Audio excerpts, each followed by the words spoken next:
Assalamualaikum warahmatullahi wabarakatuh. Adik-adik mahasiswa yang saya cintai, pada kali ini kita akan bersama-sama mempelajari tentang determinasi seks pada mata kuliah genetika, yaitu satu bab yang sangat penting untuk menentukan jenis kelamin.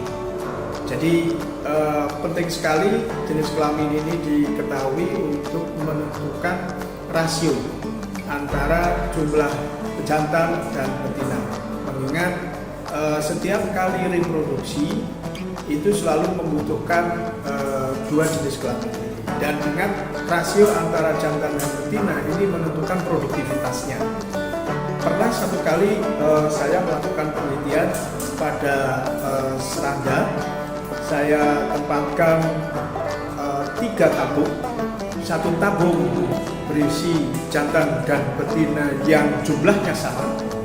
Satu tabung ada jenis kelamin jantan yang lebih banyak daripada betina, dan yang satunya adalah tabung dengan berisi betina lebih banyak daripada jantan.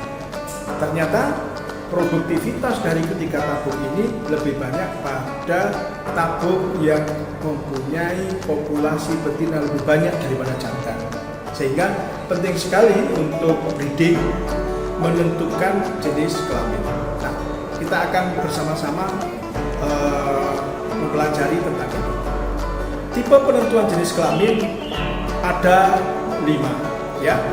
Ada tipe XY, ada X0, ada ZW, ada Z0, kemudian ada ploidy, yang masing-masing mempunyai perbedaan yang signifikan, tetapi pada dasarnya sama. Mari kita perhatikan satu persatu. Yang pertama adalah tipe XY. Tipe XY ini pada manusia dan lalat buah, dan kita lihat lambang-lambang dari laki-laki dan perempuan pada manusia lebih banyak menggunakan kode XY dan XX, ya. Pada odot Arthroptera dan Heteroptera itu berbeda lagi, menggunakan kode X0 atau XO. Kemudian pada kupu-kupu, ikan, reptil, dan burung adalah ZW. Kemudian pada ayam, itik, unggas, dan lain-lain ini Z0, dan pada ploidy ini pada Hymenoptera seperti lebah, madu, semut, dan lebah yang lain. Kemudian kita akan coba deskripsikan satu persatu. Pada tipe manusia kita lihat ada 2 jenis pasangan kromosom yang kita lihat di belakang saya. Untuk laki-laki ini hanya kita bisa tentukan menggunakan kromosom Y saja. Jadi kalian pada waktu melihat susunan kromosom yang di sana ada kromosom Y, sudah pasti itu adalah laki-laki. Sehingga kalau tidak ada unsur Y-nya berarti ya betul, perempuan. Cukup mudah sekali untuk penentuan jenis kelamin pada manusia. Seberapapun jumlah X-nya kemudian ada, mungkin karena mutasi, duplikasi, dan sebagainya, asal ada Y1 pasti laki-laki. Tetapi pada perempuan, seberapapun jumlah X-nya, kalau tidak ada Y-nya pasti perempuan. Nah, ini berbeda dengan Drosophila melanogaster, merupakan serangga yang paling banyak digunakan dalam penelitian dan percobaan genetika, ya, lalat buah. Kalau di tempat kita lalat buahnya tidak banyak informasi sehingga tidak banyak digunakan. Nah, untuk penentuan jenis kelaminnya ini berbeda, walaupun jenis kelamin yang pada laki-laki dan perempuan atau jantan dan betina pada Drosophila ini mengandung unsur XX dan XY, namun determinasinya tidak menggunakan pertimbangan Y. Apa lalu pertimbangannya? Menggunakan autosom. Coba kita lihat bersama-sama belakang saya, bahwasanya ada unsur X ada unsur Y, tetapi tidak menjadi penentu jenis kelamin seperti pada laki-laki dan perempuan manusia. Nah, kalau kita lihat di sini ada yang namanya indeks kelamin. Indeks kelamin pada Drosophila melanogaster didasarkan pada jumlah kromosom per jumlah autosom. Berapa banyaknya kromosom per banyaknya autosom merupakan hasil yang menentukan indeks jenis kelamin. Contoh, bila rasio banyaknya kromosom X per banyaknya autosom menghasilkan angka 1, berarti jenis kelaminnya betina. Tetapi kalau 0,5 berarti jantan. Nah, bagaimana kalau hasilnya lebih dari 1? Ya, lebih dari 1 maka disebut betina super. Bagaimana kalau kurang dari setengah? Kalau kurang dari setengah disebut jantan super. Ingat, walaupun ini namanya super, lebih dari 1, kurang dari setengah disebut super, tetapi pengertian super di sini bukan berarti strong, ya, kemudian mempunyai tingkat viabilitas yang tinggi, tidak. Justru ini cacat. Berbeda dengan pengertian super yang ada di dalam pikiran kita, ya. Antara 0,5 dan 1 ini tidak jantan, tidak betina, tetapi interseks. Sehingga kalau di rentang mulai dari rendah ke tinggi, ini jantan super, ya, kurang dari setengah, kemudian jantan ini setengah, kemudian interseks 0,5 sampai 1, kemudian betina ini 1, lebih dari 1, betina super.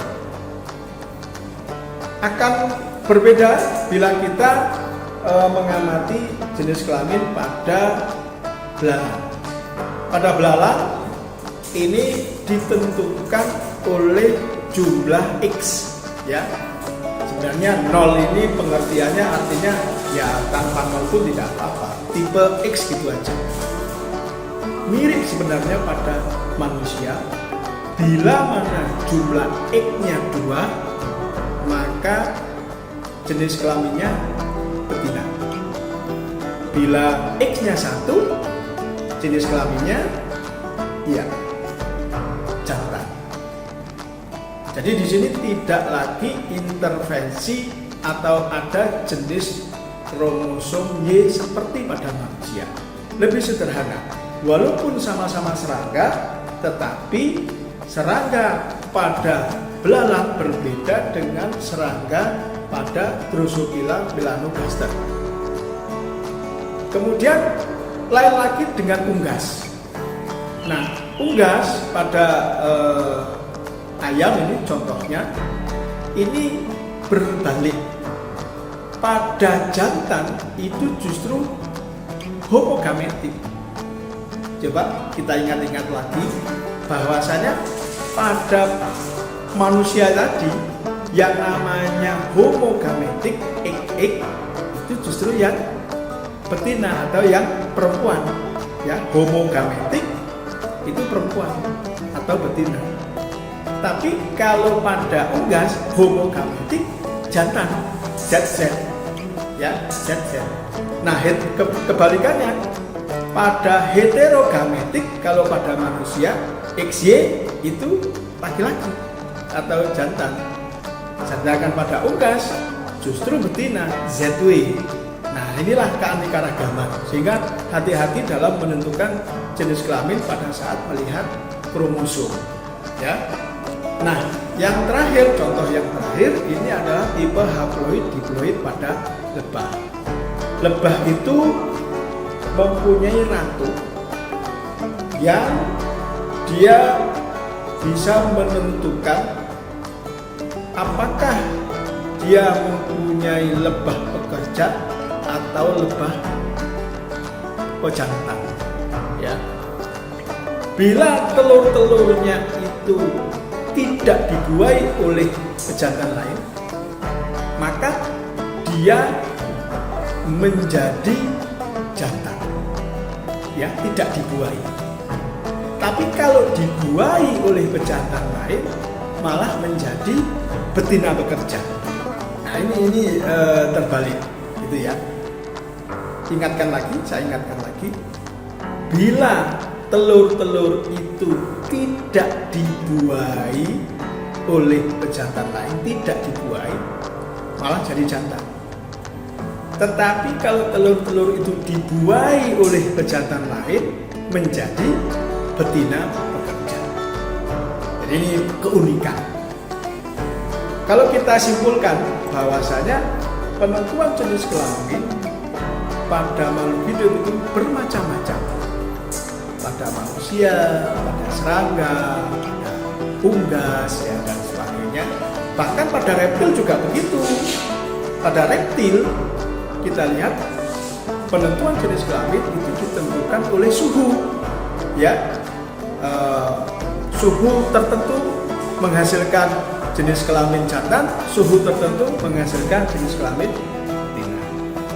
Baik, mudah-mudahan ini menjadi awal yang baik untuk mendiskusikan lebih lanjut dalam perkuliahan tentang bagaimana penentuan jenis kelamin di dalam genetika.